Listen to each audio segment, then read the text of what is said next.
Charity 12. In a narration found in Imam Munzari's Awareness and Apprehension, number 2556, the Holy Prophet Muhammad, peace and blessings be upon him, gave glad tidings to the one who possesses the following characteristics. One of these characteristics is spending wealth without being disobedient to Allah, the Exalted, and to aid the weak and needy. This includes any spending which derives real benefit in this world or the next.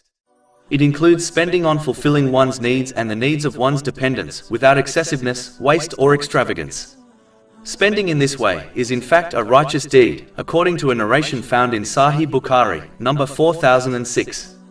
This correct spending encompasses all of the worldly blessings one has been granted and involves using them in ways pleasing to Allah, the Exalted. Aiding the needy includes all types of aid and support, such as financial, emotional, and physical help. The one who aids others in this way will obtain the support of Allah, the Exalted, in both worlds. This is confirmed in a narration found in Jami' at-Tirmidhi, number 1930.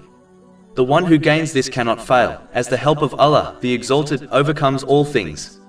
One must always remain sincere in their deeds by only performing them in order to please Allah, the Exalted. This is proven when one does not hope for, nor demand any gratitude from people. One should aid others just like they desire others to aid them.